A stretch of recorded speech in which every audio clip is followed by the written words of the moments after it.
சீமானுக்காக 4 வயது சிறுவன் செய்த செயல் அப்படிங்கிற தலைப்பில் தான் இந்த காணொலியை நம்ம காண இருக்கோம். 13 வருடங்களுக்கு மேலாக அப்படி கத்தி கத்தி எண்ணத்தை தாண்டா கிழிச்சிட்டாரு இந்த சீமான் அப்படிங்கிற கேள்வி தொடர்ச்சியாக திராவிடம் பக்கத்தில் இருக்கவங்க வைக்கிறதா இருக்கக்கூடிய ஒரு குற்றச்சாட்டாக தான் பார்க்கப்படுது. ஆனால் அவர் எவ்வளவு பெரிய ஒரு அரசியல் மாற்றத்தை இந்த தமிழ்நாட்டில் நிகழ்த்தியிருக்காரு அப்படின்னா அதை சொல்லி மாளாது. அந்த அளவுக்கு மிகப்பெரிய ஒரு மாற்றத்தை செய்திருக்காரு. கண்கூட அந்த நிகழ்வுகளை நம்ம பார்த்துக்கிட்டு இருக்கோம். ஒன்றுமே இல்லாத ஒரு நபர், அதாவது பின்னாடி ஒரு இயக்கம் கூட சப்போர்ட் இல்லாமல் வந்த ஒரு நபர் இன்னைக்கு பார்த்தீங்கன்னா தமிழ்நாட்டின் மிகப்பெரிய 3வது கட்சியாக வளர்ந்து வந்திருக்கு.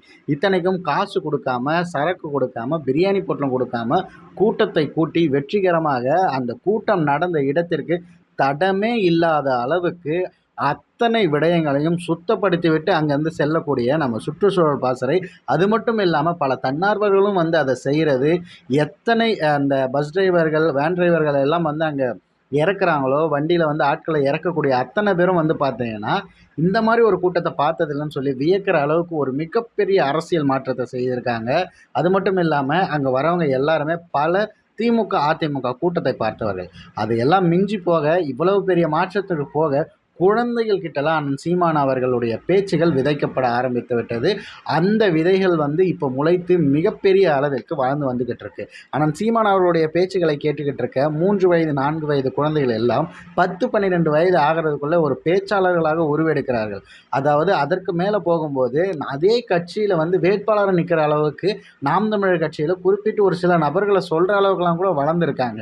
இந்த நிகழ்வுலாம் பார்க்கும்போது என்ன தெரியுதுன்னா, சீமான் என்னை கிழிச்சிட்டாருன்னு கேள்வி கேட்டுக்கிட்டே தான் இருப்பார்.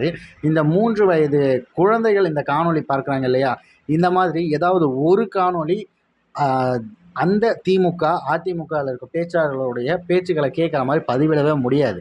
காரணம் என்னென்னா, அந்த அளவுக்கு மிக குரூரமான விஷயங்களை தான் பேசிக்கிட்டு திரிவானுங்க. மக்களுக்கு பயனுள்ளதாகவும் இந்த மண்ணுக்கான ஒரு அரசியல் பேசுகிறது அவர்களிடம் இருக்காது. ஏன்னா முழுக்க ஒரு கம்பெனியாக செயல்படுகிறது தான் திமுக.